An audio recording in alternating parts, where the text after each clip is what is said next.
Tinakpan ng kasinungalingan ang 10 taong sakripisyo. Habang nagpapakamatay si Zia sa pag-oopera para sa pamilya, nagpapakasarap ang asawa niya sa kama ng iba. Nakakadiri ang amoy ng ospital sa katawan niya. Malamig na wika ni Lucian. Imbes na lumuha, pinulot ni Zia ang nahulog na singsing. Wawasakin niya ang imperyong binuo niya para sa mga linta. Handa na ba siyang burahin ang lahat? Tinakpan ng kasinungalingan ang 10 taong sakripisyo. Habang nagpapakamatay si Zia sa pag-oopera para sa pamilya, nagpapakasarap ang asawa niya sa kama ng iba. Nakakadiri ang amoy ng ospital sa katawan niya. Malamig na wika ni Lucian. Imbes na magmakaawa, pinulot ni Zia ang kanyang sarili mula sa pagkawasak. Wawasakin niya ang imperyong binuo niya para sa mga linta. Handa na ba siyang burahin ang lahat? Pangilang beses ko na bang sasabihin sa'yo na nakakadiri ang amoy ng ospital sa katawan niya? Ni ayaw ko siyang tabihan sa pagtulog. Konting tiis na lang, Silindra. Mapapasatin din ang buong pamamahala ng ospital na ito at hindi ko na kailangang magtiis sa asawang amoy formalin. Ang mga salitang yon ay tumarak na parang mga kalawanging patalim sa dibdib ni Tia Isabela. Bahagyang nakawang ang pinto ng opisina ng kanyang asawa. Sa labas ng pintong yon, nakatayo si Zia habang kip-kip sa kanyang mga palad ang isang tray na may 2 mainit na kape at isang mamahaling relos na matagal niyang pinag-ipunan.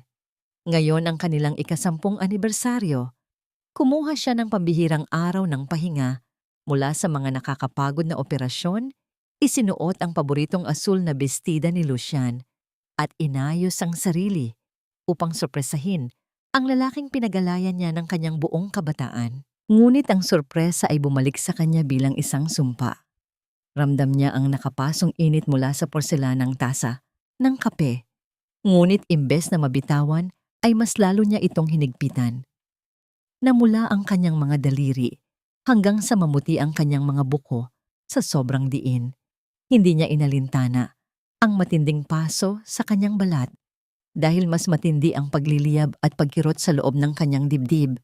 Para siyang pinagkaitan ng hangin, nanigas ang kanyang mga binti habang ang kanyang lalamunan ay tila sinasakal ng isang makapal na lubid. Pilit niyang itinikom ang kanyang nanginginig na mga labi, idinidiin ang kanyang mga ngipin upang pigilan ang anumang paghikbi na nagbabantang kumawala. Ang ospital na ito ay ang kanyang ikalawang tahanan. Ang imperyong itinayo niya mula sa wala upang iahon ang pamilya ng asawa. Ngunit sa sandaling ito, ang pamilyar na amoy ng lugar ay tila naging isang nakakasakal na lason. Mula sa awang ng pinto, sumingit ang malambing ngunit nakakalasong tinig ni Silindra, ang direktor ng Human Resources na mismong ang biyena ni Zia ang nagpasok sa trabaho. Siguraduhin mo lang, Lucian, baka mamaya, mas piliin mo pa rin ang asawa mong doktor kaysa sa akin. Paano kung malaman niya ang ginagawa natin sa mga pondo? Isang malamig na paguyam ang pinakawala ni Lucian. Si Zia, wala siyang alam kundi ang mag-opera at magpakapagod para sa atin. Habang buhay siyang nakatali sa utang na loob sa pamilya ko dahil sa pagpapagamot namin sa nanay niya noon. She is a blind, useful workhorse, honey. She will never leave me. Unti-unting umatras si Zia. Walang anumang salita. Walang anumang ingay. Dinadala niya ang kanyang nagkadurog-durog na pagkatao patungo sa madilim na bahagi ng pasilyo, malapit sa hagdanan. Ibinaba niya ang tray sa isang bakanteng silya sa gilid bago niya isinandal ang kanyang likod sa malamig na sementadong pader. Isang mainit na luha ang tuluyang kumawala. Nag-iwan ng basa sa kanyang namumutlang pisngi. Sa kalagitnaan ng kanyang pag-iisa sa dilim, naaninag ng kanyang lumalabong paningin ang isang matangkad na anino ng lalaki na nakatayo sa dulo ng pasilyo. Ang lalaking iyon ay tahimik na nakamasid, isang hindi inaasahang saksi sa kanyang pinakamahinang sandali. Bago pa man niya maaninag kung sino ang nagmamay-ari ng aninong yon, pinilit ni Zia na umiwas ng tingin at pahirin ang kanyang mga luha gamit ang likod ng kanyang nanginginig na palad. Isang malamig na determinasyon ang unti-unting pumalit sa pamamanhid ng kanyang puso. Hindi siya magiging isang kaawa-awang biktima sa sarili niyang kaharian. Inayos niya ang tupi ng kanyang bestida, huminga ng malalim upang pakalmahin ang nagwawalang damdamin, at matapang na naglakad pabalik sa maliwanag na bahagi ng ospital. Ngunit bago pa man siya makalayo, isang pamilyar na bulto ang humarang sa kanyang daraanan. Si Cilindra. May dala itong isang folder at sa mukha nito ay nakapaskil ang isang napakatamis at inosenteng ngiti na tila walang anumang kasalanang itinatago. Happy anniversary, Doktora! Masiglang bati ng nakababatang babae, habang ang mga mata nito ay kumikinang sa isang lihim na pang-uuyam na ngayon lamang napansin ni Zia. Tumitig si Zia sa pekeng kamang ngiti ni Cilindra, habang ang kanyang puso ay nagdurugo sa matinding galit at pagkamuhi. Sasampalin ba niya ang babaeng ito sa harap ng maraming tao upang ipamukha ang katotohanan, o ibabalik niya ang nangiting ito upang simulan ng isang laro na siya mismo ang tatapos? Tinitigan ni Zia ang pilit at makamandag na ngiti sa mga labi ni Cilindra. Sa loob-loob niya ay nagwawala ang kagustuhang ipadama sa pisngi ng babaeng ito ang sakit ng pagtataksil. Ngunit nanatiling nakatago sa likod ng kanyang panginginig ang kanyang pagtitimpi. Huminga siya ng malalim, pinipilit pakalmahin ang nag-aalborotong dibdib, at ginantihan niya ang pekeng pagbati ng isang masining at malamig na ngiti. Thank you, Cilindra. Napakabuti mo talaga sa amin ni Lucian. Mahinahon at formal na tugon ni Zia bago siya nagpatuloy sa paglalakad. Iniiwan ang babaeng sumira sa kanyang tahanan. Ang bawat hakbang niya palayo ay tila paghakbang sa ibabaw ng nagbabagang uling. Bawat galaw ay may taglay na bigat ng isang pusong pinipilit maging bato upang hindi tuluyang madurog sa harap ng kalaban. Nang sumapit ang gabi sa loob ng magarbong mansyon ng mga Torrevilla, ang hapagkainan ay tila naging isang entablado para sa panibagong dula ng pagpapanggap. Ang bawat subo ng pagkain ay may kasamang pait na pilit nilulunok ni Zia habang pinagmamasdan ang pamilyang nagpapakasasa sa kanyang pinaghirapan. Sa dulo ng mesa ay nakaupo si Doña Salvacion, ang biyenan niyang walang patid ang pagdarasal, habang ang mga salitang lumalabas sa bibig ay kasing tulis ng punyal. Zia, Iha, ipinagdasal kita kanina sa simbahan na sana ay bigyan na kayo ng Diyos ng anak ni Lucian, dahil baka tumanda na kayong dalawa na walang tagapagmana ang ospital. Ang mga babaeng walang anak ay madalas iniiwan ng asawa. Huwag naman sana. Wika ng matanda na may halong matamis na pang-uuyam, habang tahimik na pinapaikot ang rosaryo sa kanyang mga daliri.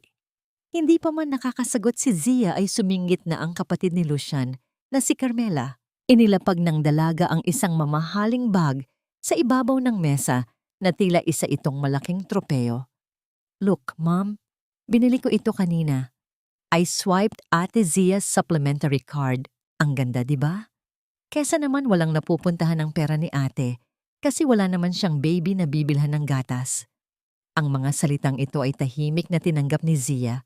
Pinipigilan ang sariling ipaalala na ang lahat ng karangyaan nilang ito ay galing sa kanyang pawis at dugo bilang isang nagpapakahirap na doktor. Tiningnan na lamang niya ang kanyang plato habang unti-unting nawawalan ng gana sa bawat panlalait na ibinabato sa kanyang pagkatao. Upang magpakitang gilas sa pagiging huwarang asawa, inabot ni Lucian ang kamay ni Zia na nakapatong sa mesa at mahigpit itong hinawakan sa harap ng kanyang ina at kapatid.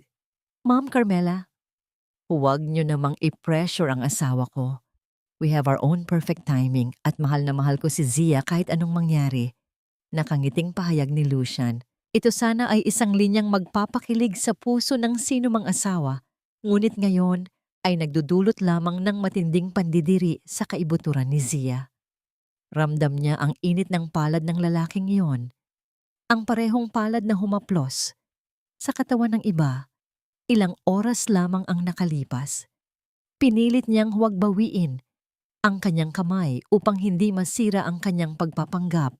Subalit pilit niyang isinasantabi ang pag-ikot ng kanyang sikmura. Pagkatapos ng hapunan, tahimik na iniligpit ni Zia ang mga pinggan patungo sa kusina, palayo sa mga nagtatawan ng linta ng kanyang buhay. Pagdating sa lababo, binuksan niya ang gripo at hinayaan ang mainit na tubig na bumuhos sa kanyang mga kamay. Kumuha siya ng maraming sabon at kinuskos ng mariin ang bahaging hinawakan ni Lucian hanggang sa mamula ang kanyang balat. Tila nais niyang kuskusin hanggang sa buto ang dumi ng pagtataksil na inilipat ng asawa sa kanyang katawan, kasabay ng mabibigat na paghinga na nagbabadya ng panibagong luha. Habang pinagmamasdan ang umaagos na tubig, bumalik sa kanyang alaala ang dahilan kung bakit nakakadena ang kanyang kaluluwa sa pamilyang ito. 10 taon na ang nakalilipas nang nasa bingit ng kamatayan ang kanyang sariling ina, ang pamilya. Torrevilla ang nagbenta ng kanilang kais sa isang natitirang lupain upang tustusan ng malaking operasyon. Kahit na binawian din ng buhay ang kanyang ina, kalaunan, ang utang na loob na ito ay naging isang mabigat na tanikala sa kanyang mga paa. Ito ang naging pangunahing sandata ni Doña Salvacion upang palaging ipaalala kay Zia na pag-aari nila ang buong pagkatao niya. Kaya niyang tiisin ang pagod sa pag-oopera at ang walang katapusang pang-aalipusta ng pamilyang ito. Ngunit ang pagtataksil at pandarayan ng kanyang asawa ay isang linyang hindi na kailanman mabubura ng kahit anong nakaraang utang na loob. Bago niya lisanin ang kusina, naalala niya ang natuklasang anomalya kaninang umaga sa mga papeles ng kanyang bangko. May isang malaking halaga ang tahimik na nawawala mula sa kanilang joint account ni Lucian at ang resibo ng transaksyon ay hindi niya mahagilap kahit saan. Ang pagdududa ay unti-unting nabubuo sa kanyang matalas na isipan, tila may isang malaking bagyong pilit itinatago sa likod ng mapayapang kalangitan. Dahan-dahan siyang naglakad patungo sa kanilang silid-tulugan upang magpahinga at mag-isip ng susunod na hakbang sa gitna ng kadiliman. Nang bahagya niyang itulak ang pintuan, nakita niya ang bulto ng kanyang asawa na nakatayo malapit sa bintana, tahimik na nakikipag-usap sa telepono sa ilalim ng malamig na liwanag ng buwan. Bahagyang yumuko si Lucian at bumulong sa kabilang linya sa paraang nagpapahiwatig ng pag-iingat. Ngunit sapat ang diin upang umabot sa pandinig ni Zia ang mga salitang nagpataas ng mga balahibo sa kanyang batok. Huwag kang mag-alala. Nakapirma na siya sa mga blankong tseke. Ang mga blankong tseke. Ang mga blankong tseke na nabanggit ni Lucian sa telepono ay naging mga mantsa ng dugo sa isipan ni Zia. Hindi siya pinatulog at patuloy na binabagabag ang kanyang pagkatao. Binalot ng malamig na hangin ng madaling araw ang pasilyo ng ospital habang maingat na inihahakbang ni Zia ang kanyang mga paa. Ang bawat kilos niya ay may halong kaba at nag-aapoy na determinasyon upang alamin ang hangganan ng kasakiman ng kanyang asawa. Gamit ang kanyang sariling master key, dahan-dahan niyang pinihit ang hawakan ng pinto ng opisina ni Lucian. Walang anumang ingay na nakawala nang isara niya ito mula sa loob. Ang tanging nararamdaman niya ay ang matinding pagbayo ng kanyang dibdib na tila nais kumawala sa kanyang tadyang habang nilulunok siya ng kadiliman ng silid. Binuksan niya ang isang maliit na ilaw sa gilid at nagsimulang halughugin ang pinakailalim na kahon sa mesa ng kanyang asawa. Sa ilalim ng mga patong-patong na medical journals ay tumambad sa kanya ang ilang makakapal na folder na may selyo ng hindi pamilyar na mga kumpanya. Nanginginig ang kanyang mga daliri habang binubuklat ang mga dokumento. Tumambad sa kanyang mga mata ang mga pekeng financial reports na ginawa at nilagdaan mismo ng direktor ng Human Resources na si Cilindra. Milyon-milyong piso ang unti-unting inilalabas mula sa pondo ng ospital patungo sa mga kahina-hinalang bank accounts na nakapangalan sa mga dummy corporations. Ang pawis sa kanyang noo ay naging kasing lamig ng yelo. Hindi lamang pagtataksil sa kama ang ginagawa ng kanyang asawa. kundi isang malawakang pagnanakaw sa imperyong pinagbuwisan niya ng dugo, pawis at kabataan. Ang biglaang pagluwang ng awang ng pinto ay nagpatigil sa paghinga ni Zia. Mabilis niyang ibinaba ang mga papeles, ngunit huli na upang itago ang kanyang namumutlang mukha. Nakatayo sa siwang ng pinto si Dr. Tadeo Virel, ang respetadong pinuno ng Departamento ng Neurosurgery. Galing ito sa isang mahabang emergency operation at pumasok lamang upang kumuha sana ng naiwang pasyente file mula kay Lucian. Nagtagpo ang kanilang mga paningin. Inasahan ni Zia ang mga mapanuring tanong na magbabaon sa kanya sa kahihihiyan. Ngunit isang malalim at maunawaing tingin lamang ang ibinigay ng matangkad na doktor. Lumapit si Tadeo sa water dispenser, tahimik na nagsali ng tubig sa isang baso at maingat na inilapag ito sa gilid ng mesa malapit sa mga nanginginig na kamay ni Zia. "Ligtas ang sikreto mo sa akin, doktora," mahinang wika ni Tadeo na may taglay na pambihirang kapanatagan na umaabot hanggang sa kaluluwa. Nang mapansin ng doktor ang namumuong luha sa mga mata ni Zia dahil sa halo-halong takot at bigat ng pinagdadaanan, kusang inilayo ni Tadeo ang kanyang tingin at humarap sa bintana. Binigyan niya ng puwang at respeto ang dignidad ng isang babaeng pilit pinipigilan ang pagguho ng kanyang mundo. Ang simpleng pag-iwas na yon ng tingin ay nagdala ng isang mainit na alon ng ginhawa sa nanlalamig na dibdib ni Zia. Hindi niya kailangang magpaliwanag at hindi niya naramdaman ng awa na lalong magpapababa sa kanyang pagkatao. Bagkus ay naramdaman niya ang isang tahimik na pagkakampi. Matapos maayos at maibalik ang mga dokumento sa pinagtataguan nito, lumabas si Zia sa opisina at nagtungo sa charity ward upang pakalmahin ang kanyang naguguluhang isip. Ngunit ang kanyang inaasahang kapayapaan ay tuluyang naglaho nang makita niya si Nanay Rosa, isang matandang pasyenteng itinuturing na niyang pamilya na nakahiga at hirap na hirap sa paghinga. Namumutla ang mga labi ng matanda habang nakahawak ng mahigpit sa manipis nitong dibdib, tila kinakapos ng hangin. Agad na lumapit si Zia, inalalaya ng pasyente at sinuri ang vital signs nito. Ibinigay na ang bagong suwero at gamot sa puso kaninang madaling araw ayon sa chart. Ngunit tila walang anumang magandang epekto ito sa humihinang katawan ng matanda. Ang galit sa asawa ay napalitan ng matinding awa at pangamba para sa inosenteng buhay na nasa kanyang harapan. Kinuha ni Zia ang basyong bote ng gamot na nakapatong sa maliit na mesa sa tabi ng kama upang suriin ito. Kumunot ang kanyang noo nang mapansin ang isang kakaibang detalye sa kalidad ng papel at sa batch code na nakaimprenta rito. Ang mga numero at letra ay hindi tugma sa mga opisyal na gamot na karaniwang idinadaan sa mahigpit na inspeksyon ng kanilang parmasya. Mabilis niyang kinuha ang medical chart ni Nanay Rosa at hinanap ang nakalakip na purchase order form para sa mga bagong supply ng gamot sa charity ward. Lalo pang bumilis ang pintig ng kanyang puso sa matinding pagkabigla nang makita ang pangalan sa ibaba ng dokumento. Hindi ito pangalan ng hepe ng parmasya o ng sino mang lisensyadong tagapamahala ng ospital. Ang nakalagda bilang awtorisadong pumirma sa pagbili ng kahina-hinalang gamot ay walang iba kundi ang kanyang banal-banalang biyenan, si Doña Salvacion, ang pekeng batch code. Isang nag-aapoy na galit ang unti-unting kumukulo sa kaibuturan ng dibdib ni Zia habang mahigpit niyang hawak ang pekeng bote ng gamot. Ito ay hindi na lamang isang simpleng pagnanakaw. Ito ay isang tahasang paglalaro sa bingit ng kamatayan ng mga taong walang kalaban-laban.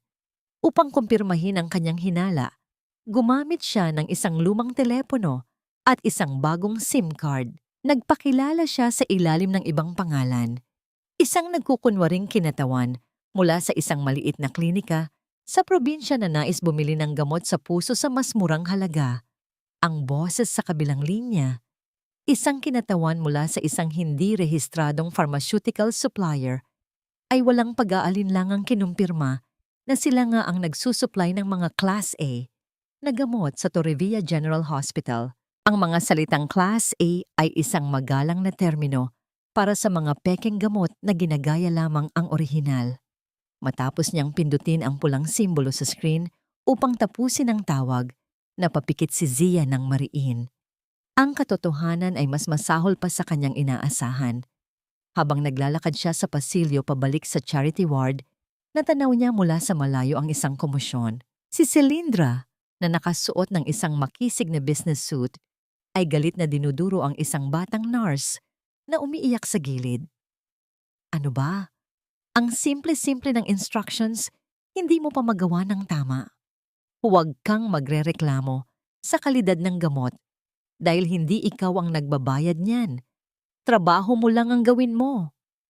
Ang matalas na wika ni Celindra, sapat na upang marinig ng mga taong dumaraan. Napakuyom ang mga palad ni Zia sa tagpong yon. Isang malinaw na pagpapakita ng kawalang hiyaan at pag-abuso sa kapangyarihan. Ngunit nanatili siyang nakatago sa likod ng isang pader. Inipon ang lahat ng galit bilang karagdagang panggatong sa kanyang plano. Pagdating niya sa ward, bumungad sa kanya ang isang tanawing lalong nagpasiklab sa kanyang damdamin. Naroon ang kanyang biyenan na si Doña Salvacion, nakaupo sa tabi ng kama ni Nanay Rosa. Ang isang kamay ng matanda ay mahigpit na nakahawak sa isang mamahaling rosaryo, habang ang isa naman ay marahang hinahaplos ang noo ng may sakit. Ipagdasal mo lang ang kaluluwa mo sa Diyos, Rosa. Tiyak na hindi ka niya pababayaan, wika ng matanda sa isang napakabanal na tono.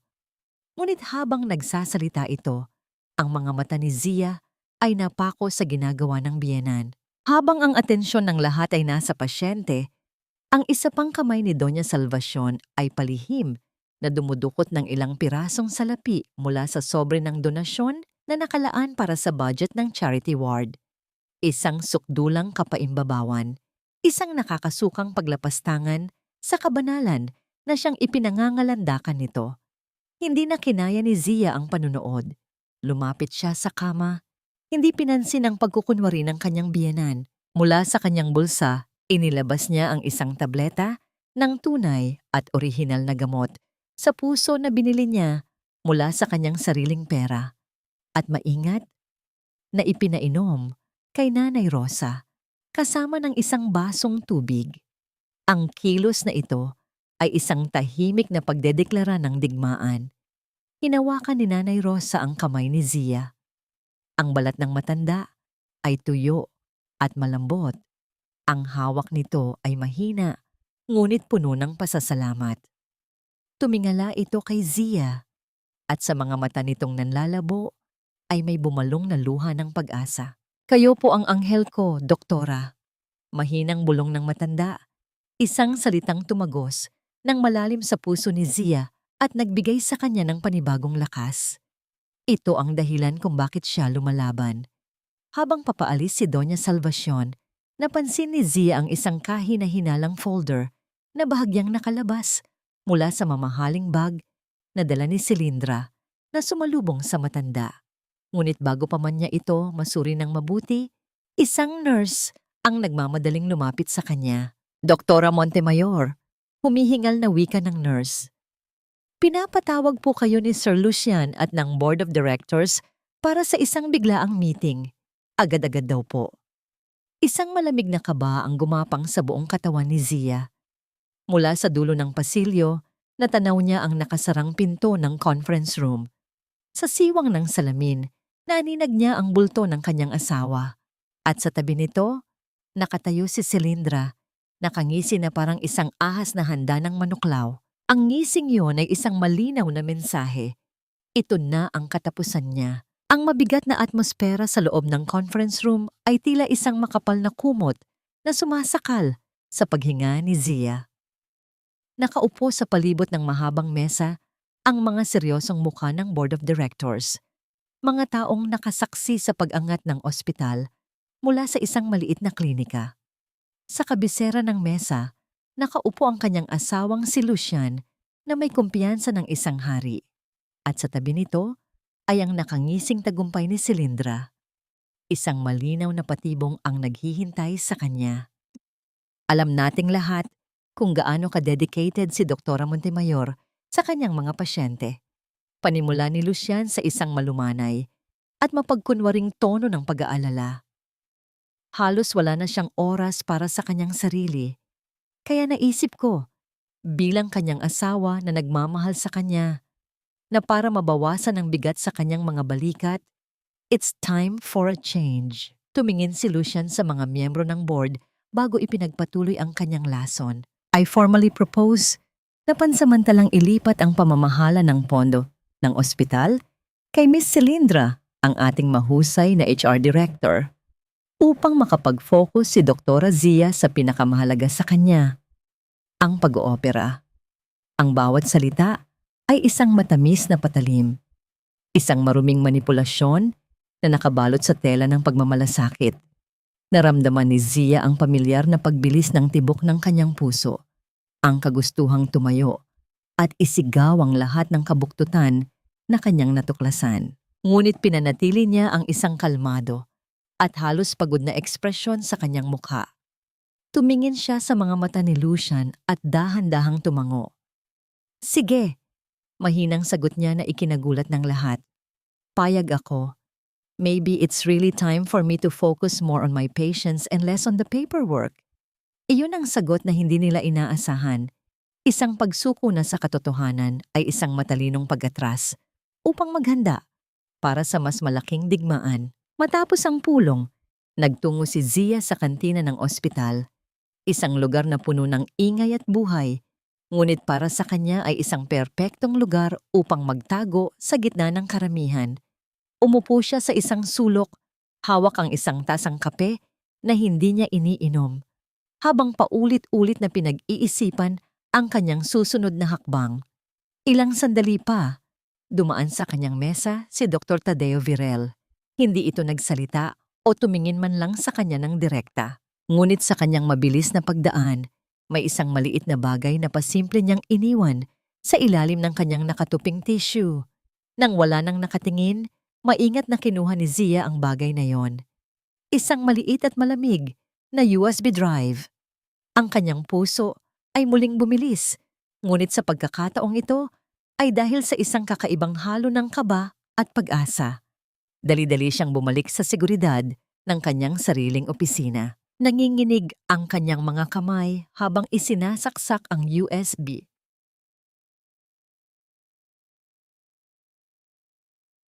Sa kanyang laptop, ang screen ay umilaw at bumungad sa kanya ang ilang mga video files. Nang buksan niya ang isa, tumambad sa kanya ang isang nakatagong CCTV footage. Malinaw na nakuna ng video si Cilindra habang palihim na nakikipagpulong sa kinatawan ng Peking Pharmaceutical Company sa parking lot ng ospital. May inaabot na isang makapal na sobre ng pera. Sa isa pang video, naroon si Doña Salvacion na abala sa pag-issue ng mga tseke sa mga pangalan na hindi niya kilala. Ito na. Ito na ang ebidensyang kailangan niya. Habang pinapanood niya ang mga kataksilan na unti-unting nabubunyag sa screen, isang mahinang pag-vibrate mula sa kanyang telepono ang pumukaw sa kanyang atensyon. Isang maikling text message mula sa isang hindi rehistradong numero. Binuksan niya ito. 2 salita lamang ang nakasulat, ngunit sapat na ito upang magpatulo ng isang butil ng luha mula sa kanyang mga mata. Isang luhang hindi na dahil sa sakit, kundi sa pasasalamat. Huminga ka. At sa ilalim nito ay isa pang mensahe. Hindi ka nag-iisa. Alam niyang galing ito kay Tadeo. Ang simpleng mensaheng iyon ay isang mainit na yakap sa kanyang nanlalamig at pagod na kaluluwa. Habang nagmamadali niyang kinokopya ang mahahalagang files mula sa USB patungo sa isang ligtas na folder sa kanyang laptop, ang marahang paggalaw ng mekanismo sa pinto ng kanyang opisina ang biglang nagpatigil sa kanyang paghinga. Dahan-dahan itong bumukas. Pumasok si Lucian. Ang mukha ng kanyang asawa ay walang anumang bakas ng pagpapanggap na ipinakita nito kanina sa pulong. Ito ay napalitan ng isang madilim at mapanuring ekspresyon habang ang mga mata nito ay nakatitig ng diretso sa kumikinang na screen ng kanyang laptop. Ang pagbukas ng pinto ay nagdulot ng isang malamig na kaba na gumapang mula sa mga paa ni Zia hanggang sa kanyang batok. Agad niyang ibinaba ang takip ng kanyang laptop bago pa man tuluyang makalapit ang asawa, sapat na mabilis upang hindi masulyapan ang mga mukha ng kataksilan sa screen. Nanatiling nakapako ang tingin ni Lucian sa kanya. Ang mga mata nito ay nanunuri, tila naghahanap ng anumang bitak sa pader na itinayo ni Zia sa paligid ng kanyang puso. Bakit gising ka pa? At tila natataranta ka yata? Tanong ni Lucian habang unti-unting lumalapit sa mesa. Ang boses nito ay kalmado, ngunit may talim na nagbabanta. Is that the hospital's monthly report? Or are you studying journals again? Pilit na pinakalma ni Zia ang kanyang sarili, pinigilan ang panginginig ng kanyang mga kamay sa ilalim ng mesa. Yes, may bago kasing procedure sa heart surgery na gusto kong aralin bago ang operasyon bukas. I don't want to make any mistakes. Mahinahong sagot niya, isang kasinungalingan na binalot niya ng katotohanan ng kanyang propesyon. Isang matagal na katahimikan ang namayani sa pagitan nila, sapat na mahaba upang marinig ni Zia ang sarili niyang mabilis na pintig ng puso. Sa huli, dahan-dahang tumango si Lucian at lumabas din ng silid, ngunit ang tinging iniwan nito ay nagpahiwatig na hindi pa tapos ang kanyang pagdududa. Kinaumagahan, bago pa man makapasok si Zia sa ospital, hinarang siya ni Doña Salvacion sa garden ng kanilang mansyon. Nakasuot ang matanda ng kanyang paboritong belo. Handa na namang magtungo sa simbahan, ngunit ang mga mata nito ay walang bakas ng kabanalan. Umiiyak ang matanda habang hinahawakan ang mga kamay ni Zia, isang pag-iyak na alam ni Zia na bahagi lamang ng isang mahusay na pagtatanghal. Zia, iha, naalala mo ba ang lupang binenta namin sa probinsya 10 taon na ang nakalilipas? Iyon ang huling yaman ng mga Torrevilla, pero hindi kami nag-atubiling ibigay iyon para mailigtas ang nanay mo. At ngayon, tila malayo na ang loob mo sa asawa mo. Wika nito habang pinapahiran ang luha ng kanyang panyo. Isang makapal na dokumento ang inilapag ng matanda sa ibabaw ng lamesita. Ito ay para sa proteksyon ninyong dalawa. Isang patunay ng pagmamahal mo kay Lucian at pasasalamat sa pamilyang ito. Pirmahan mo na ang paglilipat ng ilang shares mo sa asawa mo, Zia.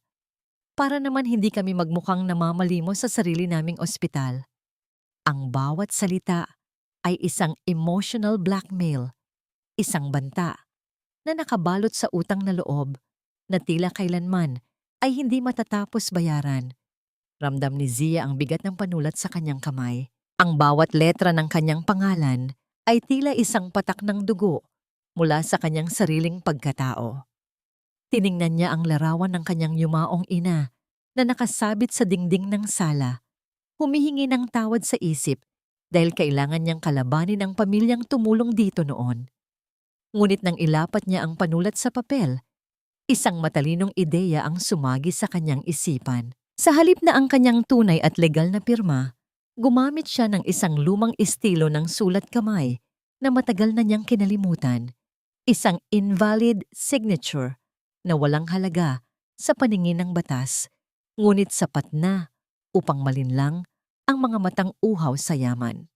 Nang makaalis na ang matanda na may daladalang pekeng tagumpay, hindi agad bumalik si Zia sa kanyang sasakyan. Nakita niya ang sasakyan ni Cilindra na papalabas ng subdibisyon at nagpasya siyang sundan ito sa malayo. Ang kanyang kuryosidad at kutob ay nagdala sa kanya sa tapat ng isang mamahaling klinika sa labas ng lungsod. Ang bawat hakbang ng kanyang puso ay tila isang babala habang pinapanood niya si Cilindra na pumasok sa loob, hawak ang kanyang tiyan nang may kasamang kakaibang pag-iingat. Ang tanong na hindi niya gustong sagutin ay nagsimulang gumumuhit sa kanyang isipan. Maaari kaya na ang babaeng ito ay may dinadalang bunga ng kataksilan ng kanyang asawa? Tila binabagtas ni Zia ang isang masukal na landas ng kawalang katiyakan habang nakamasid sa mamahaling klinika sa labas ng lungsod. Ang kanyang mga kamay ay mahigpit na nakakapit sa manibela. Ang bawat daliri ay nanginginig sa halo-halong takot at pagkamuhi. Nang lumabas si Cilindra mula sa gusali, walang bakas ng pagiging ina ang nakita ni Zia, kundi ang kintab ng isang bagong operasyong bahagi ng katawan at ang pagyayabang sa bawat kilos nito. Isang mapait na katotohanan ang sumampal sa kanyang pagkatao nang makita ang resibo ng ospital na hawak ng babae na hindi sinasadyang nalaglag sa sahig ng parking lot. Hindi ito para sa isang sanggol, kundi para sa mga pagpapanatili ng kagandahan at pagpaparetoke na binayaran gamit ang pondo ng ospital na inilaan sana para sa mga mahihirap na pasyente. Ang pagkasuklam ay tila isang malapot na putik na bumalot sa lalamunan ni Zia, lalo na nang maisip niyang habang nagpapakasarap ang kabit ng kanyang asawa sa karangyaan, may mga taong nag-aagaw buhay dahil sa kakulangan ng tamang kagamitan. Ang kanyang pagninilay ay naputol nang mabilis siyang tawagan ng isang nurse mula sa charity ward. Ang balita ay tila isang kidlat na tumama sa gitna ng kanyang dibdib. Si Nanay Rosa ay biglang nag-collapse at kasalukuyang nag-aagaw buhay. Ang kanyang paghinga ay naging mababaw at mabilis habang pinapatakbo ang sasakyan pabalik sa ospital. Sa loob ng emergency room, ang katahimikan ay tila sumisigaw sa tindi ng tensyon. Nakita ni Zia ang matanda na namumutla ang mga labi at ang mga mata ay nakapikit ng mariin.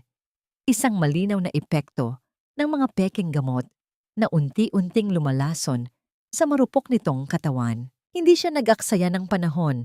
Mabilis niyang inihanda ang mga kinakailangang gamot mula sa kanyang sariling pribadong itinatagong supply. Sa gitna ng kaba, naramdaman ni Zia ang isang matatag na presensya sa kanyang tabi. Si Dr. Tadeo.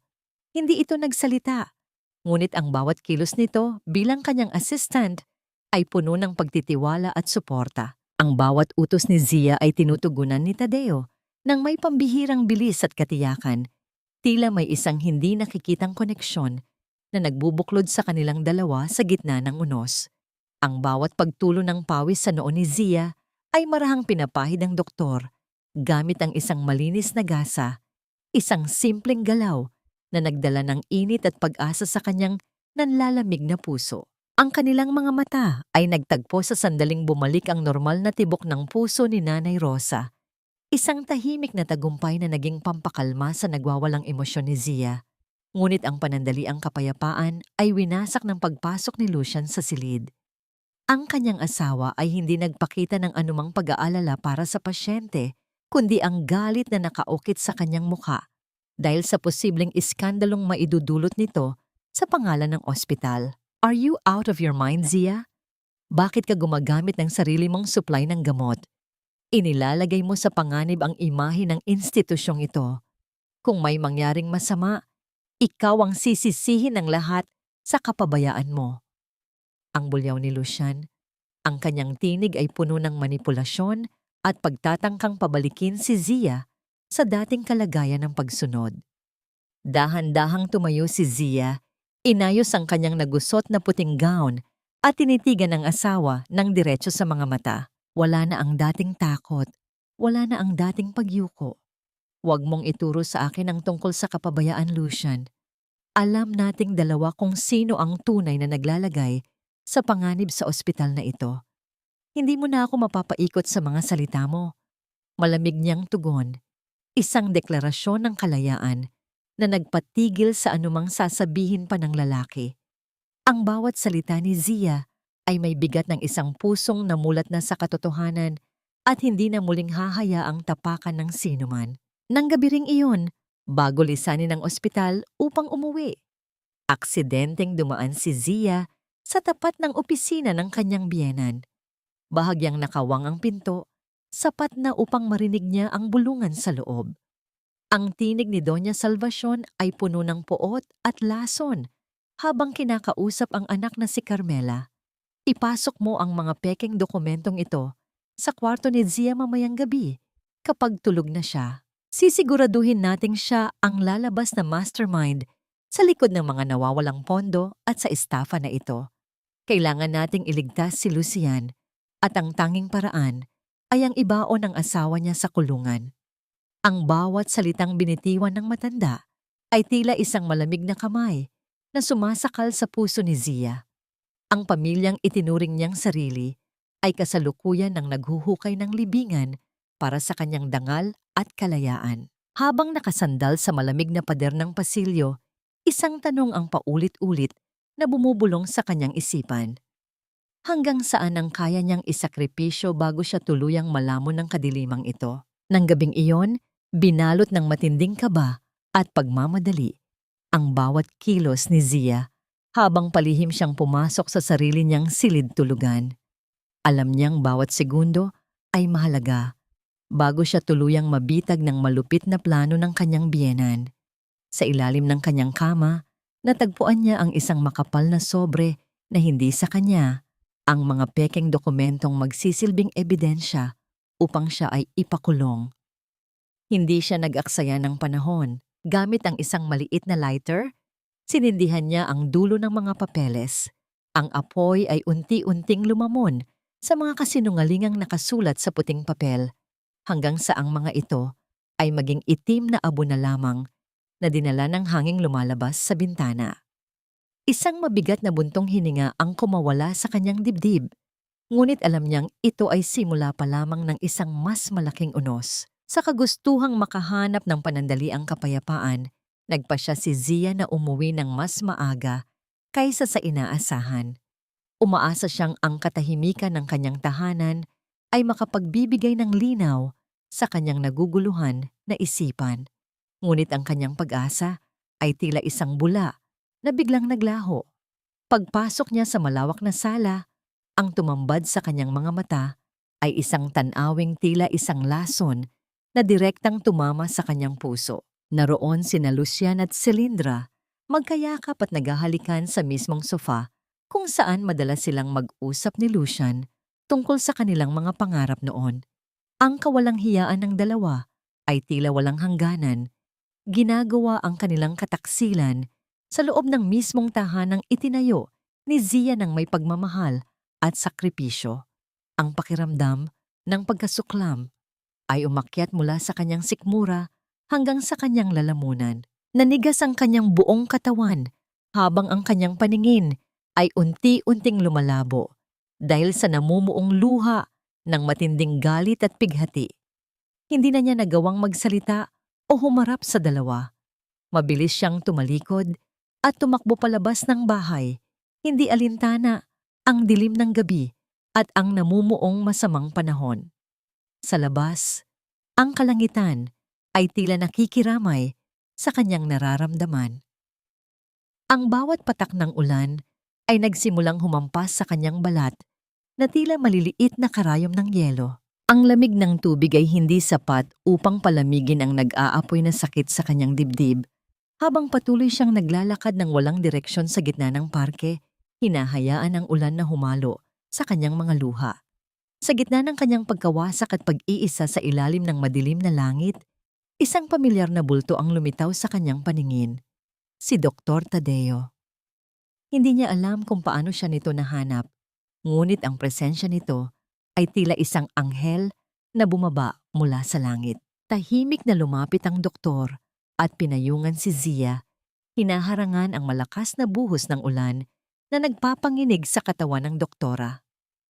Hindi nagsalita si Tadeo, bagkus ay hinubad nito ang kanyang suot na jacket at maingat na ibinalabal sa mga balikat ni Zia.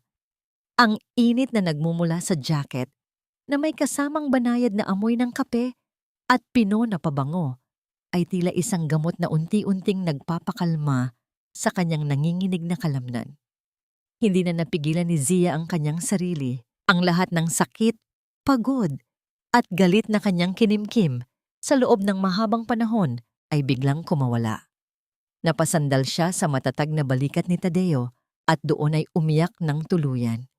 Ang kanyang mga hikbi ay nalunod sa tunog ng malakas na ulan, ngunit ang bawat pagbaba at pag-angat ng kanyang balikat ay nagpapakita ng bigat ng kanyang daladalang dusa. Sa unang pagkakataon matapos ang maraming taon, naramdaman ni Zia na hindi siya nag-iisa. Ang mahigpit ngunit magalang na pag-alalay ni Tadeo ay nagbigay sa kanya ng pakiramdam ng seguridad na matagal na niyang hinahanap sa maling tao. "Umiyak ka lang, Zia," mahinang bulong ni Tadeo. Ang boses nito ay kasing payapa ng isang dalampasigan matapos ang bagyo. "Nandito ako. Hindi ka na kailangang magkunwari na malakas ka sa harap ko." Ang mga salitang iyon ay tila isang mainit na kumot na bumalot sa kanyang venerable na puso. Sa gitna ng dilim at lamig ng parke, isang pambihirang koneksyon ang nabuo sa pagitan ng dalawang kaluluwang kapwa, may sariling mga sugat. Habang nakasandal sa dibdib ni Tadeo, isang panibagong uri ng tibok ang naramdaman ni Zia. Isang tibok na hindi puno ng kaba, kundi ng isang nagsisimulang pag-asa. Ngunit habang ninanamnam ang panandaliang kapayapaang ito, isang mapait na tanong ang pumasok sa kanyang isipan. Maari nga bang magkaroon ng bagong simula ang isang pusong tila wala ng natitirang bahagi na hindi sugatan? Ang ulan sa parke ay naging bahagi na lamang ng kahapon, ngunit ang lamig na iniwan nito sa puso ni Zia ay hindi pa rin ganap na napapawi. Sa pagpasok niya sa ospital kinaumagahan, sinalubong siya ng isang hindi pamilyar na ingay sa lobby. Ang mabilis na pag-ikot ng mga gulong ng stretcher sa makinis na sahig at ang nagkakagulong tinig ng mga nurse. Isang VIP patient ang isinugod at sa gitna ng kaguluhan, natanaw ni Zia si Cilindra. Wala na ang mapagmataas na ngisi ng babae. Napalitan ito ng matinding takot at ang kanyang mga mata ay mugto sa kaiiyak. Habang sumasabay sa pagtakbo ng mga medical staff, ang pasyenteng nakahiga at tila wala ng malay ay ang sariling ina ni Cilindra. Isang pait ng tadhana ang tila sumampal sa paligid. Ang babaeng naging utak sa likod ng pagpapakalat ng mga pekeng gamot upang makakuha ng malaking halaga ay kasalukuyan ng nasasaksihan ang bunga ng kanyang sariling kasamaan sa loob ng katawan ng pinakamamahal niyang ina. Ang bawat paghikbi ni Cilindra ay tila isang pagsusumamo sa langit. Isang desperasyong hindi niya akalaing mararamdaman matapos ang lahat ng kanyang ginawang panloloko. Ngunit sa likod ng bawat luha ay ang katotohanang walang ibang doktor sa ospital na iyon ang may sapat na kakayahang humawak sa ganito kasilang kaso kundi ang babaeng binalak niyang sirain. Hindi nagtagal. Pumasok si Lucian sa opisina ni Zia. Ang mukha ng kanyang asawa ay balot ng isang pekeng pag-aalala na pilit niyang ginagamit upang muling makuha ang loob ni Zia. Lumapit si Lucian at pilit na hinawakan ang mga balikat ni Zia. Ang boses nito ay puno ng lason na binalot sa matatamis na salita. "Zia, honey, please, isantabi mo muna ang galit mo. Ina ni Cilindra iyon at bilang pamilya, tungkulin nating tumulong. Alam mong ikaw lang ang makakapagligtas sa kanya. Don't be so cold-hearted. Gawin mo ito para sa pangalan ng pamilya Torrevilla at para na rin sa dangal mo bilang doktor." Ang bawat salita ni Lucian ay isang matalinong manipulasyon, isang uri ng gaslighting na nais palabasin na si Zia ang masamang tao kung tatanggi itong sumunod sa kanyang kagustuhan. Dahan-dahang inalis ni Zia ang mga kamay ni Lucian sa kanyang balat. Tila ba may isang maruming bagay na dumampi sa kanya. Tinitigan niya ang asawa ng diretso. Ang kanyang mga mata ay kasing lamig ng bakal at kasing lalim ng isang madilim na gabi. "Tungkulin? Dangal?" Mahinahong ulit ni Zia, ngunit ang bawat pantig ay may taglay na talim. "Huwag mong gamitin ang mga salitang yon sa harap ko, Lucian. I am a doctor and I know exactly what my job is. Pero huwag mong asahan na ang paggawa ko ng trabaho ko ay dahil pa rin sa utang na loob na paulit-ulit mong ibinabara sa lalamunan ko." Ang kanyang tugon ay maikli, ngunit sapat na upang matikom ang bibig ng asawa. Matapos lumabas ni Lucian, tumayo si Zia at humarap sa malaking salamin sa loob ng kanyang opisina. Inayos niya ang kanyang buhok at ang kuwelyo ng kanyang puting gown. Napansin niya ang isang bagong ningning sa kanyang mga mata, isang ningning ng isang babaeng hindi na kailanman muling papayag na maging anino lamang ng iba. Hindi na niya kailangan ang atensyon o ang pekeng pag-ibig ni Lucian upang maramdamang siya ay sapat at maganda. Ang kanyang halaga ay hindi nanggagaling sa pagiging asawa ng isang Torrevilla, kundi sa kanyang sariling kakayahan at integridad na kailanman ay hindi nila nagawang nakawin. Isang sandali pa, pumasok ang isang nurse at iniabot sa kanya ang medical chart ng ina ni Cilindra. Doktora, narito na po ang resulta ng mga tests at ang listahan ng mga gamot na nainom niya bago ang atake. Ulat ng nurse bago ito tahimik na lumabas. Dahan-dahang binuklat ni Zia ang folder. Habang binabasa niya ang bawat detalye ng kalagayan ng pasyente, ang kanyang puso ay tila tumigil sa pagtibok nang makuha ang pinal na pagsusuri. Ang dahilan ng biglaang paghina ng puso ng ina ni Cilindra ay hindi lamang dahil sa katandaan. Ito ay dahil sa matinding komplikasyon na dulot ng mismong pekeng gamot na ibinibenta ni Cilindra at Doña Salvacion sa loob ng ospital. Isang nakapangingilabot na balintuna. Ang laso na itinanim ng anak ay naging dahilan ng pagguho ng buhay ng ina. Isang malaking katanungan ang bumara sa kanyang lalamunan. Ililigtas ba niya ang taong naging biktima ng kasamaan ng sarili nitong pamilya? O hahayaan niyang ang tadhana mismo ang gumawa ng paraan upang sila ay magbayad? Isang nag-aapoy na pagmamataas ang nakaguhitid sa mukha ni Doña Salvacion habang pinagmamasdan niya si Zia sa loob ng malawak na sala ng mansyon. Ang matanda ay tila isang reyna na naghahanda para sa kanyang huling tagumpay. Zia, Hija, ihanda mo ang pinakamagarang gown na mayroon ka para sa anibersaryo ng ospital bukas.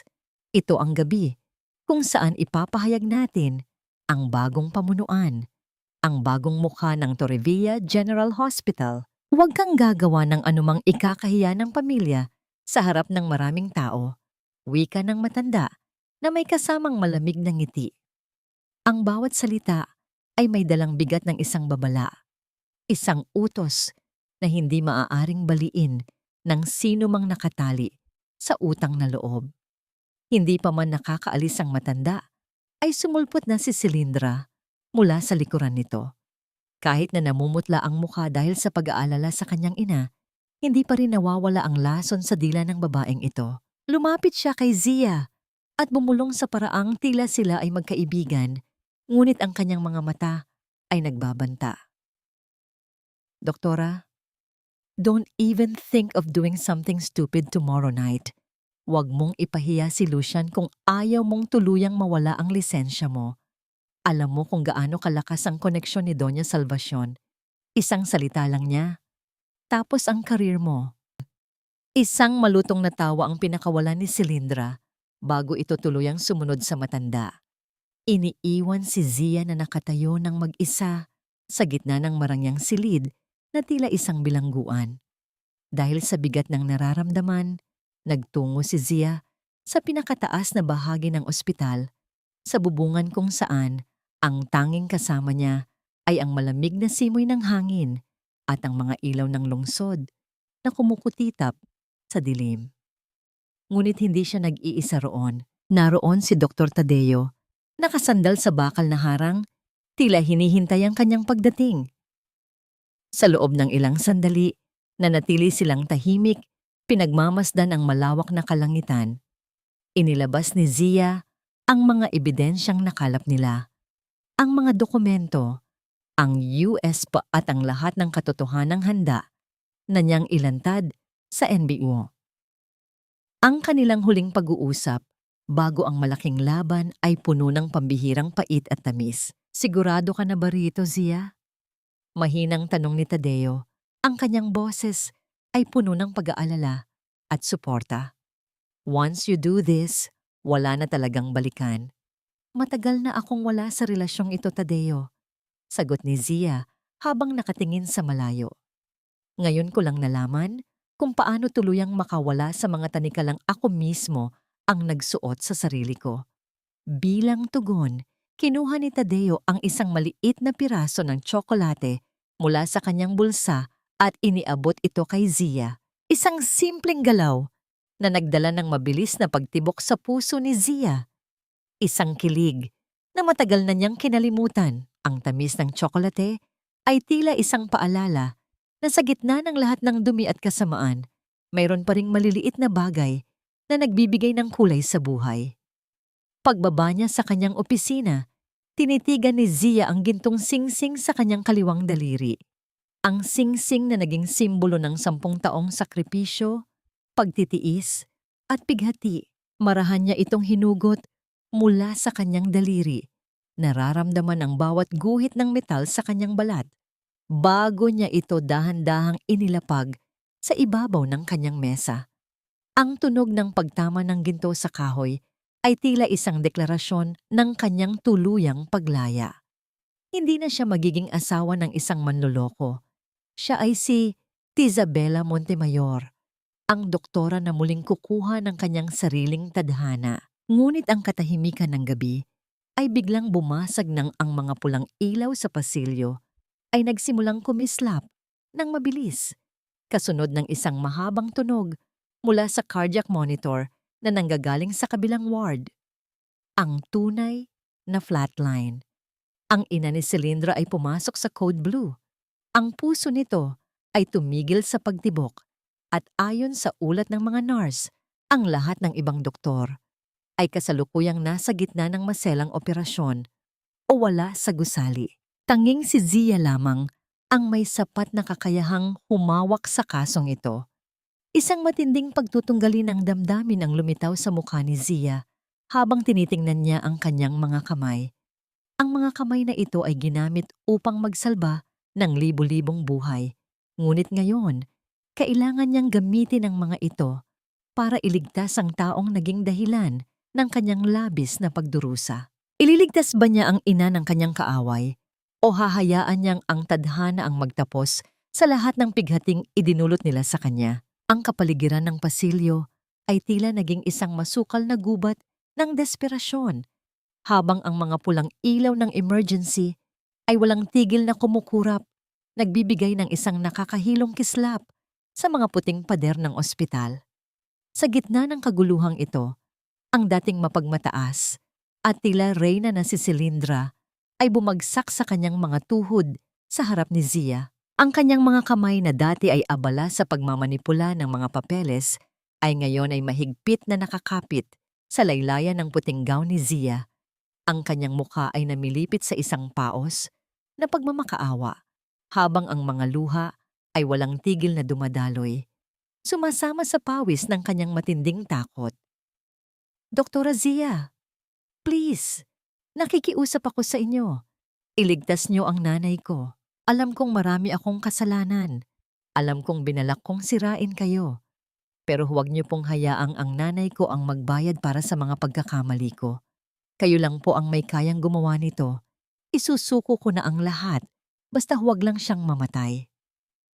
Ang tinig ni Cilindra ay naging isang basag na bulong ng pagsisisi, isang kabalintunaan na ang taong naghangad na ibaon si Zia sa limot ay ngayon ay sumasamo para sa isang himala mula sa kanyang mga kamay. Hindi pa man nakakatugon si Zia ay mabilis na lumapit si Lucian. Sa halip na dalo ng pagmamahal para sa asawang nahaharap sa isang krusyal na desisyon, ang kanyang boses ay naging isang matigas na utos, puno ng sariling interes at pagkamakasarili. Operate now, Zia. Isipin mo ang pangalan ng ospital na ito. Kapag namatay ang pasyenteng yan sa ilalim ng pamamahala natin, lalo na't kamag-anak siya ng isa sa ating mga direktor, masisira ang lahat ng binuo ko. Huwag mong hayaang ang personal mong galit ang maging dahilan ng pagguho ng institusyong ito. Gawin mo ang trabaho mo para sa reputasyon nating lahat. Ang mga salita ni Lucian ay tila mga tipak ng yelo na tumatama sa puso ni Zia. Sa gitna ng sakripisyo at profesionalismo, ang nakikita pa rin ng kanyang asawa ay ang ningning ng yaman at kapangyarihan. Tumalikod si Zia ng walang imik at naglakad patungo sa scrub room, ang lugar kung saan ang bawat manggagamot ay naghahanda hindi lamang ng kanilang katawan, kundi pati na rin ng kanilang kaluluwa. Sa bawat pagbuhos ng tubig sa kanyang mga kamay, sa bawat pagkuskos ng sabon mula sa kanyang mga daliri hanggang sa siko, Tila nararamdaman ni Zia ang bawat hapdi ng kanyang nakaraan. Ang ritual na ito na ginagawa niya ng libu-libong beses ay ngayon ay tila isang paglilinis sa lahat ng dumi ng kataksilan na kanyang naranasan. Naalala niya ang kanyang sariling ina, ang mukha nito bago ito tuluyang pumikit, at ang panunumpang ginawa niya sa dambana ng medisina na ang bawat buhay ay sagrado, anuman ang pangalan o pinagmulan nito. Isang matatag na hakbang ang naramdaman niya sa kanyang likuran. Sa pamamagitan ng salamin, nakikita niya ang refleksyon ni Dr. Tadeo. Nakasuot na ito ng kanyang surgical cap at mask, handa na ring sumabak sa laban. Hindi ito nagsalita, ngunit ang kanyang mga mata ay nagparating ng isang mensahe ng walang hanggang pagtitiwala. Lumapit si Tadeo at marahang itinama ang suot na surgical gown ni Zia, isang simpleng galaw na nagdala ng isang mainit na bugso ng pakiramdam na tila isang tahimik na pangako na hindi siya hahayaang mabuwal sa gitna ng maselang operasyong ito. Ang presensya ni Tadeo ay naging anchor ni Zia sa gitna ng nagngangalit na emosyon sa labas ng pintong iyon. "Nandito ako, Zia. Hindi kita iiwan sa loob," mahinang wika ni Tadeo. Sapat na upang magbigay ng lakas na hindi kayang ibigay ng 10 taong pagsasama nila ni Lucian. Pumasok sila sa operating room kung saan ang tanging liwanag ay nagmumula sa malalaking surgical lights na nakatutok sa pasyenteng tila wala ng buhay. Ang bawat miyembro ng medical team ay nakahanda. Ang mga instrumento ay nakahanay ng maayos sa itaas ng mesa. Tumingala si Zia sa cardiac monitor. Ang berdeng guhit na dapat ay nagpapakita ng pintig ng buhay ay naging isang tuwid at walang hanggang linya. Wala nang anumang lundag o galaw. Ang makina ay naglalabas ng isang mahaba at nakakatulig na babala na ang puso ay tuluyan ng huminto. Hinawakan ni Zia ang scalpel. Ang kanyang mga kamay ay naging kasing tigas ng bakal sa gitna ng nag-aapoy na determinasyon. Tumingin siya sa mukha ng ina ni Silindra, pagkatapos ay kay Tadeo, at sa huli ay ipinikit niya ang kanyang mga mata sa isang mabilis na panalangin. Sa sandaling idampin niya ang talim sa balat ng pasyente, isang malaking katanungan ang naiiwan sa hangin. Sapat ba ang kanyang husay upang ibalik ang isang buhay na winasak ng sarili nitong kadugo? O ito na ang magiging huling pagkakataon na hahawak siya ng scalpel sa ilalim ng pangalang Torrevilla? Sa loob ng silid operasyon, ang katahimikan ay tila isang mabigat na pasanin na nakadagan sa balikat ng bawat naroon. Ang tanging nagbibigay ng buhay sa madilim na silid ay ang malalaking ilaw na nakatutok sa dibdib ng pasyente na tila isang huling liwanag sa gitna ng kawalan. Malamig ang hangin mula sa mga air conditioner, ngunit ang noo ni Zia ay binuuan ng maliliit na butil ng pawis. Sa bawat paggalaw ng kanyang mga kamay, maingat niyang binabagtas ang mga ugat na tila mga sirang kable ng isang buhay na naging biktima ng kasakiman. Ang bawat hiwa at tahi ay puno ng katumpakan, isang sining ng pagliligtas na tanging ang isang pusong tunay na nagmamahal sa propesyon ang makakagawa. Sa kanyang tabi, si Tadeo ay tila isang anino ng kaligtasan. Hindi ito kailangang magsalita. Sa bawat pag-abot nito ng mga instrumento, ramdam ni Zia ang pagdaloy ng isang pambihirang lakas. Nang ang sitwasyon ay naging kritikal at ang presyo ng dugo ng pasyente ay muling bumagsak, sapat na ang isang mabilis na pagtatagpo ng kanilang mga mata upang maunawaan ang susunod na hakbang. Walang pag-aalinlangan, walang takot. Ang pagtitiwala ni Tadeo kay Zia ay tila isang baluti na humaharang sa anumang pagdududa na pilit sumisingit sa isipan ng doktora. Sa gitna ng tensyon, ang mahinang pagtango ni Tadeo ay naging hudyat ng muling pagkabuhay ng pag-asa. Biglang nagbago ang anyo ng mahabang guhit sa monitor. Ang dating patag at walang buhay na linyang berde ay unti-unting nabali at naging mga munting bundok na sumisimbolo sa bawat pintig ng puso. Ang ritmo ng makina na dati ay naglalabas ng isang mahabang babala ay napalitan ng isang maayos at matatag na tunog na tila isang himig ng tagumpay. Matagumpay na naibalik ni Zia ang tibok ng puso ng ina ni Silindra. Isang pambihirang tagumpay sa gitna ng isang operasyong halos wala ng pag-asa. Sa sandaling iyon, ang pagod sa mga mata ni Zia ay napalitan ng isang malalim na katarungan. Isang katarungang hindi idinaan sa dahas, kundi sa pagpapatunay ng kanyang dangal bilang isang manggagamot. Sa labas ng operating room, ang bawat segundo ay tila isang taon para kina Silindra at Lucian. Naroon sila sa madilim na pasilyo, kinakain ang sarili nilang takot at konsensya.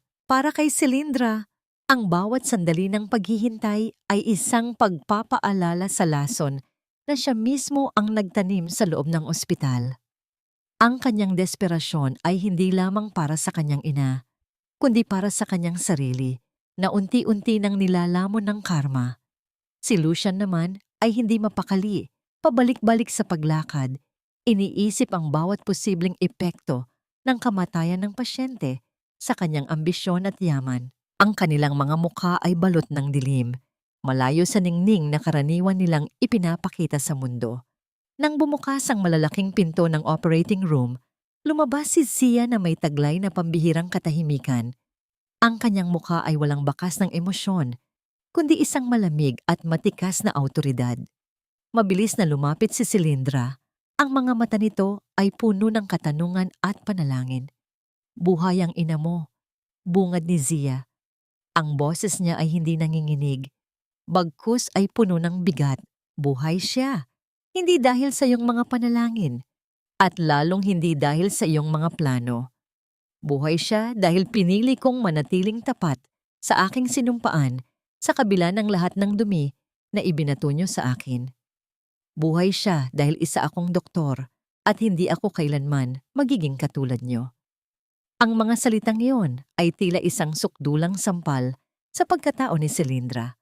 Napayuko ang babae, hindi makatingin ng diretso sa doktora na dati ay itinuturing niyang mahina. Si Lucian naman ay nanatiling nakatayo sa gilid, tila hindi malaman kung magpapasalamat ba o matatakot sa bagong kapangyarihang ipinapakita ng kanyang asawa. Dahan-dahang itinaas ni Zia ang kanyang mga kamay upang hubarin ang duguang surgical gloves. Ang bawat paghila sa goma ay tila paghuhubad ng lahat ng bigat, lahat ng sakit, at lahat ng galit na kanyang dinala sa loob ng 10 taon. Sa pagtapon niya ng mga ito sa basurahan, tila itinatapon na rin niya ang huling bahagi ng kanyang pagkatao na nakatali pa sa pamilyang Torrevilla. Ang kanyang kaluluwa ay malinis na muli, handa na para sa huling yugto ng kanyang paglaya. Ilang oras na lamang ang natitira bago ang grand anniversary ball ng ospital. Habang naglalakad si Zia palayo, hindi niya alam na sa kabilang bahagi ng gusali, si Doña Salvacion ay kasalukuyang nakangiti habang hawak ang isang pinal na dokumento. Isang dokumentong binalak nitong gamitin upang tuluyang palayasin si Zia at turingan itong isang kriminal sa harap ng lahat ng bisita bukas. Ang entablado ay nakahanda na para sa isang gabing puno ng kislap, ngunit sa ilalim ng mga dekorasyon, ang isang madilim na patibong ay naghihintay na lamang na sumabog. Ang gabi ng anibersaryo ng ospital ay bumukas na may kasamang kislap ng mga kristal na chandelier at ang halimuyak ng mamahaling pabango na humahalo sa amoy ng mga sariwang bulaklak na nakapalamuti sa bawat sulok ng marangyang ballroom. Ngunit sa likod ng maringal na musika na dumadaloy sa paligid, may isang tensyong hindi nakikita ngunit damang-dama ng lahat, tila isang bagyong nagbabantang sumabog sa gitna ng katahimikan. Bumukas ang malalaking pintuan ng ballroom at pumasok si Tisabela. Hindi ito ang dating Zia na nakasanayan nilang makitang nakayuko at laging nakasuot ng simpleng damit. Ngayong gabi, suot niya ang isang napakagandang pulang gown na yumayakap sa kanyang bawat galaw. Isang kulay na sumisimbolo sa muling pagkabuhay ng kanyang tapang at dangal. Ang bawat hakbang niya ay may taglay na awtoridad, ang kanyang ulo ay nakataas, at ang kanyang mga mata ay nagpapakita ng isang ningning na hindi kayang tapatan ng kahit anong alahas. Siya ang tunay na reyna ng gabing ito, ang kaluluwa ng institusyong pinagtatangkaan nilang nakawin. Mula sa malayo, hindi maalis ni Dr. Tadeo ang kanyang paningin kay Zia. Nakatayo siya sa isang madilim na sulok, suot ang kanyang formal na itim na tuksido, ngunit ang kanyang buong atensyon ay nakatuon lamang sa babaeng matagal na niyang hinahangaan sa malayo. Puno ng pagrespeto at pambihirang paghanga ang kanyang mga mata.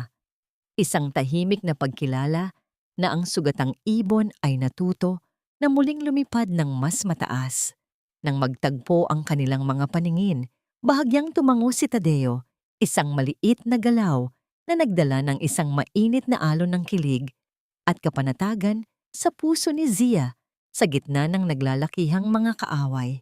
Hindi nagtagal, lumapit ang mag-inang Doña Salvacion at Carmela kay Zia. Ang bawat isa sa kanila ay tila mga ahas na nakasuot ng seda, handang magsaboy ng lason sa gitna ng karangyaan. "Look at you, Zia. You look stunning tonight," wika ni Doña Salvacion na may kasamang mapait na ngiti habang sinusuri ang bawat detalye ng suot ng minugang babae. Sayang lang na kahit gaano kaganda ang binalot sa labas, wala pa ring laman ng loob. Motherhood completes a woman, Zia. At habang hindi mo nabibigyan ng tagapagmana ang mga Torrevilla, mananatili kang isang palamuti lamang sa pamilyang ito.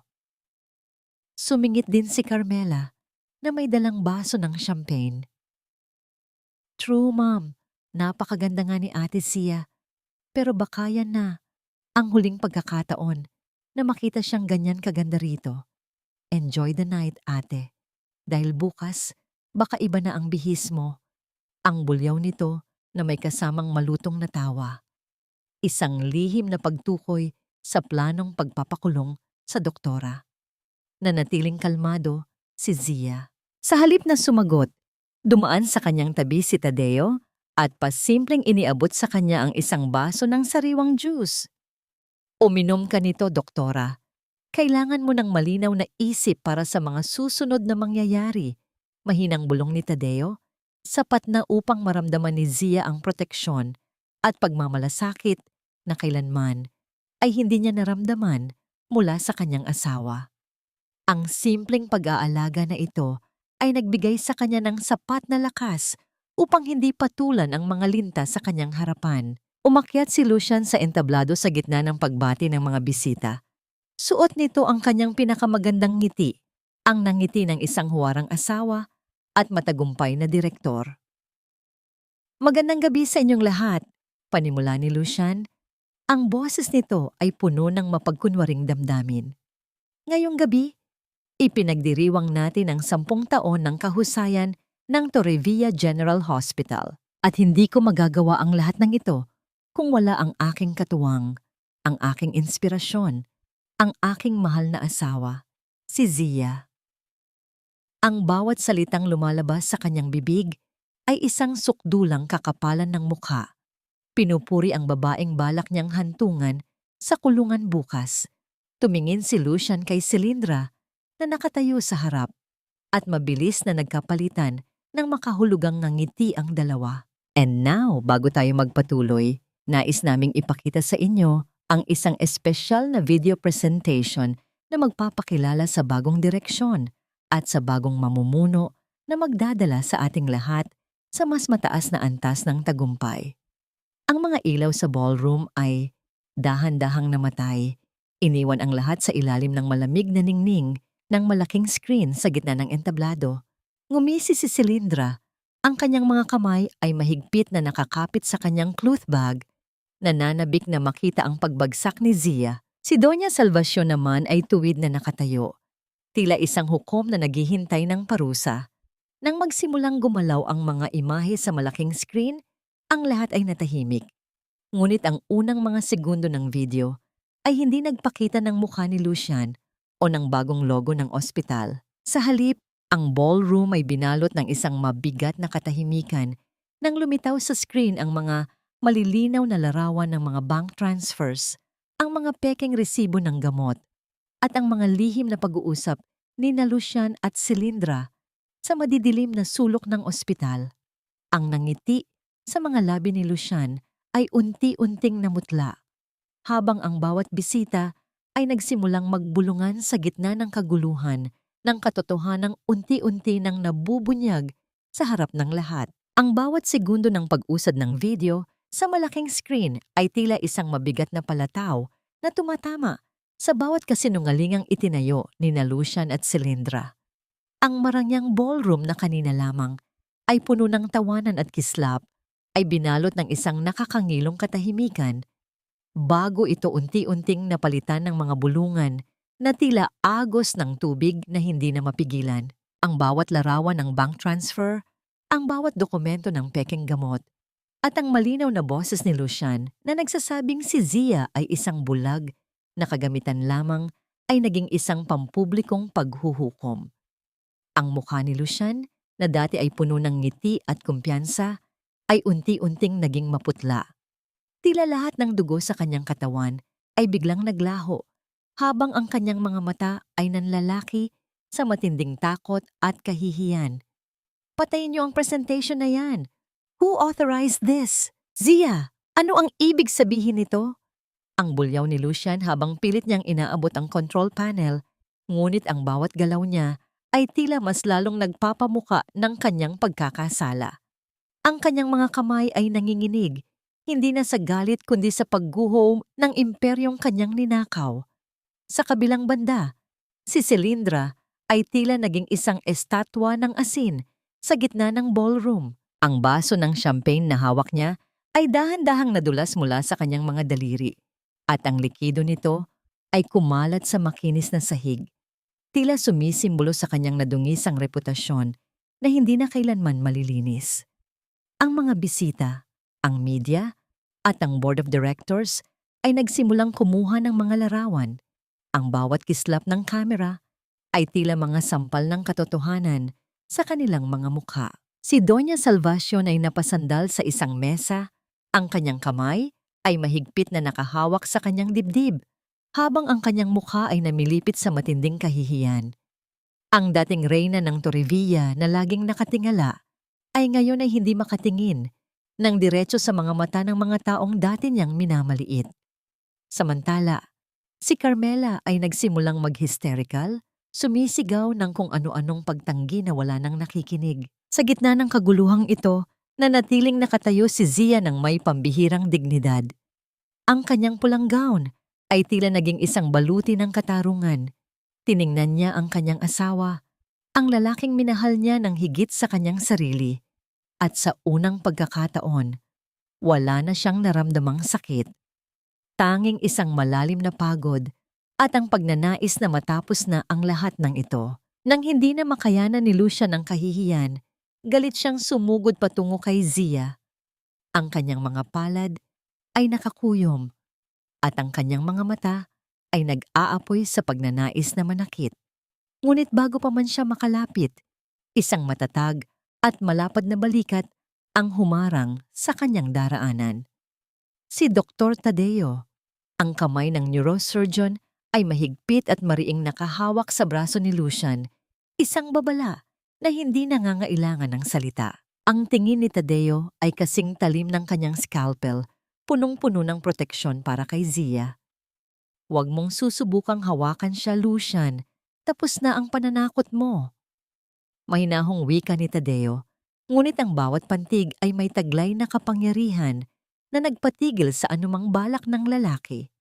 Ang huling bahagi ng gabi ay binalot ng pagpasok ng mga lalaking nakasuot ng formal na uniforme mula sa National Bureau of Investigation. Ang tunog ng pag-ikot ng mga bakal na posas sa mga kamay ni Lucian at Silindra ay naging isang himig ng katarungan para sa lahat ng mga pasyenteng naging biktima ng kanilang kasakiman. Habang pilit na inilalabas ng mga awtoridad ang dalawa mula sa ballroom, ang hiyaw ng pagpapasalamat ay unti-unting umalingaw-ngaw. Si Nanay Rosa, na nakaupo sa kanyang wheelchair sa isang sulok, ay dahan-dahang nag-angat ng kanyang kamay upang pumalakpak, isang galaw na sinundan ng lahat ng mga staff at nurse ng ospital. Ang bawat palakpak ay tila isang pagkilala sa tunay na reyna na nagligtas sa kanila. Tinitigan ni Zia si Lucian sa huling pagkakataon habang ito ay hinihila palayo. Ang lalaking dati ay tinitingala niya ay ngayon ay isang kaawa-awang bulto na lamang ng pagtataksil at kawalan ng dangal. Walang anumang salitang binitawan si Zia. Dahan-dahan siyang tumalikod, hindi na lumingon pa sa kanyang nakaraan. Sa kanyang tabi, naramdaman niya ang init ng presensya ni Tadeo. Habang naglalakad sila palayo, sa gitna ng mga nagkikislapang ilaw ng media, isang panibagong uri ng katahimikan ang bumalot sa puso ni Zia. Isang katahimikang hindi na puno ng takot, kundi ng isang pangako ng kalayaan na matagal na niyang ipinagkait sa kanyang sarili. Sa paglabas nila sa ballroom, ang malamig na hangin ng gabi ay tila isang matamis na pagbati para sa kanyang bagong simula. Ang bawat kurbada ng tinta sa puting papel ng annulment ay tila isang huling hininga ng kalayaan para kay Tisabela. Sa bawat paggalaw ng kanyang panulat, naramdaman niya ang unti-unting pagkaputol ng mga hibla ng tanikalang 10 taon niyang dinala. Ang bigat sa kanyang dibdib na tila isang malaking bato ay naglaho, napalitan ng isang pambihirang gaan na nagpapaiyak sa kanya sa tuwa. Wala na ang singsing sa kanyang daliri. Wala na ang pangalang Torrevilla na naging simbolo ng kanyang pagkaalipin. Siya ay si Zia Montemayor muli, isang babaeng malaya, buo, at handang harapin ang bukas nang walang takot sa kanyang puso. Sa kabilang dako ng lungsod, sa loob ng malamig at madilim na selda, ang dating marangyang buhay ni Lucian at Celindra ay naging isang malupit na alaala. Ang dalawang linta na dating nagkakaisa sa kasamaan ay ngayon ay wala nang ibang ginagawa, kundi ang magsisihan at mag-away sa loob ng bilangguan. Ang bawat salita ng pagmamahal na dati nilang ibinibigkas ay napalitan ng matinding puot at pandidiri sa isa't isa. Naiwan silang walang kahit ano, walang yaman, walang dangal, at walang sino mang nais tumulong sa kanila. Ang kanilang pagkabilanggo ay hindi lamang sa likod ng mga rehas na bakal, kundi sa loob ng isang mundong puno ng pagsisisi na sila mismo ang lumikha. Dinalaw ni Zia si Doña Salvacion sa huling pagkakataon. Matapos mawala ang lahat ng ari-arian, ang matanda ay naninirahan na lamang sa isang maliit at tahimik na apartment, malayo sa karangyaan ng mansyong dati niyang pinagharian. Nakaupo ang matanda sa isang silya malapit sa bintana. Ang mga mata ay nakatingin sa malayo at tila naghahanap ng isang bagay na hindi na kailanman babalik. Walang bakas ng galit sa mukha ni Zia nang ilapag niya ang isang sobre sa mesa. Nilalaman nito ang orihinal na titulo ng lupa sa probinsya na binili ni Zia pabalik mula sa mga pinag-utangan ng mga Torrevilla. Ito ang huling kabayaran ko, Doña Salvacion. Mahinang wika ni Zia, ang kanyang boses ay puno ng kapayapaan. Bayad na ako sa lahat ng utang na loob na ipinantali niyo sa akin. Hindi na tayo magkakautang pa. Ang pag-alis ni Zia sa maliit na silid na yon ay tila pagtatapos ng isang mahabang kabanata ng kanyang buhay. Hindi niya kailangang maghiganti sa matanda.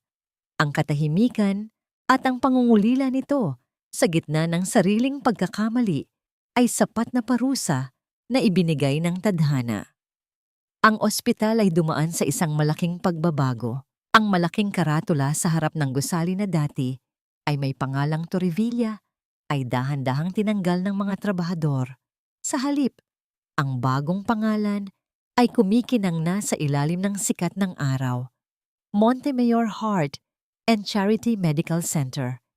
Hindi na ito isang institusyong nakatutok lamang sa kita, kundi isang tahanan ng kagalingan para sa lahat, mayaman man o mahirap. Isang malaking ward ang binuksan ni Zia para sa mga indigents, kung saan ang bawat pasyente ay itinituring na parang pamilya. Sa loob ng ward na yon, nakaupo si Nanay Rosa, na ngayon ay malakas na at may masayang ngiti sa kanyang mga labi habang pinapanood ang mga nurse na abala sa kanilang mga tungkulin. Naramdaman ni Zia ang isang pambihirang uri ng tagumpay. Ito ang tagumpay ng isang pusong nanatiling tapat sa kabutihan sa gitna ng matinding pagsubok. Sa bawat tibok ng kanyang puso, nararamdaman niya ang panunumbalik ng kanyang layunin sa buhay, ang maging isang tunay na manggagamot na nagbibigay ng pag-asa sa mga nawawalan na nito. Habang naglalakad si Zia palabas ng ospital, matapos ang isang mahabang araw ng trabaho, ang langit ay muling nagbuhos ng biyaya sa pamamagitan ng banayad na ulan. Ngunit ang ulan na ito ay hindi na nagpapaalala sa kanya ng lungkot o pagkawasak. Ito ay tila isang paglilinis sa bawat alaala ng kanyang nakaraan. Huminto siya sa may pinto, pinagmamasdan ang bawat patak ng tubig na humahampas sa semento. Lumilikha ng isang payapang ritmo sa gitna ng katahimikan ng hapon. Isang matangkad na bulto ang dahan-dahang lumapit sa kanya mula sa gilid. Si Dr. Tadeo. Hawak nito ang isang pamilyar na payong, ang parehong payong na nagbigay sa kanya ng proteksyon noong gabing siya ay durog at walang masandalan. Tumingala si Zia sa doktor at ang kanilang mga mata ay muling nagtagpo. May isang pambihirang ningning sa mga mata ni Tadeo, isang ningning na nagpapahiwatig na handa itong manatili sa kanyang tabi, hindi lamang sa gitna ng ulan, kundi sa bawat hakbang ng kanyang bagong buhay. "Handa ka na bang umuwi, Zia?" Mahinang tanong ni Tadeo. Ang kanyang boses ay kasing init ng isang pamilyar na tahanan. Ngumiti si Zia, isang nangiting umabot hanggang sa kanyang mga mata, isang nangiting puno ng kaligayahan na matagal na niyang ipinagkait sa kanyang sarili. Marahan siyang tumango at humakbang sa ilalim ng payong ni Tadeo. Ramdam ang muling pagtibok ng kanyang puso sa paraang hindi na muling magpaparamdam sa kanya ng kalungkutan. Habang sila ay naglalakad palayo, ang anino ng dalawang doktor ay unti-unting naglaho sa gitna ng ulan. Iniiwan ang lahat ng pait ng kahapon para sa isang bukas na puno ng pag-asa at pag-ibig. Ang dapit hapon sa hardin ng Montemayor Heart and Charity Medical Center ay binalot ng isang napakatahimik at gintong liwanag.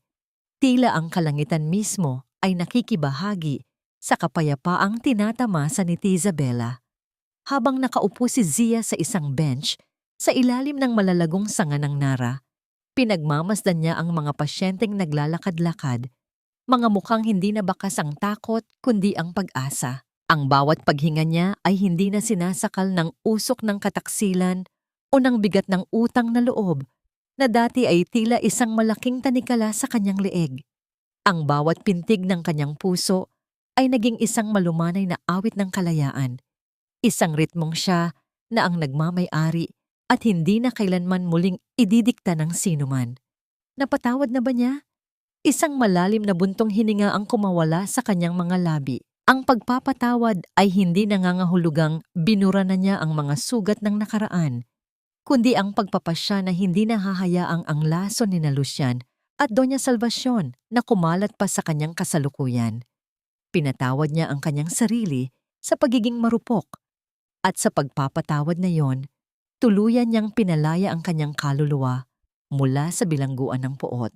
Para kay Zia, ang tunay na kapayapaan ay hindi matatagpuan sa paghihiganti, kundi sa pagpapatuloy ng buhay ng may dangal at pagmamahal sa sarili. Ang mga taong nanakit sa kanya ay naging bahagi na lamang ng isang malabong alaala, mga multo ng kahapon na wala ng kapangyarihang muling manakot. Ang katarungan ay dahan-dahang naisakatuparan sa paraang hindi niya kailangang dumumi ang sariling mga kamay. Narinig niya ang mga balita tungkol sa paghihirap ni na Lucian at Cilindra sa loob ng bilangguan at ang malungkot na pag-iisa ni Doña Salvacion sa gitna ng kanyang mga pagkakamali. Ngunit para kay Zia, ang pinakamalaking parusa para sa kanila ay hindi ang pagkakulong, kundi ang makita siyang namumuhay ng masaya at matagumpay nang wala sila. Ang aral na iniwan ng kanyang paglalakbay ay malinaw. Ang tunay na lakas ng isang babae ay wala sa kanyang kakayahang manakit pabalik, kundi sa kanyang integridad na manatiling mabuti sa gitna ng mundong puno ng dumi. Ang puso na marunong magsalba ng buhay ay siya ring puso na may kakayahang isalba ang sarili nitong kaligayahan. Isang pamilyar na init ang naramdaman ni Zia sa kanyang balikat nang may isang jacket na dahan-dahang ibinalabal sa kanya. Hindi na niya kailangang lumingon upang malaman kung sino ito.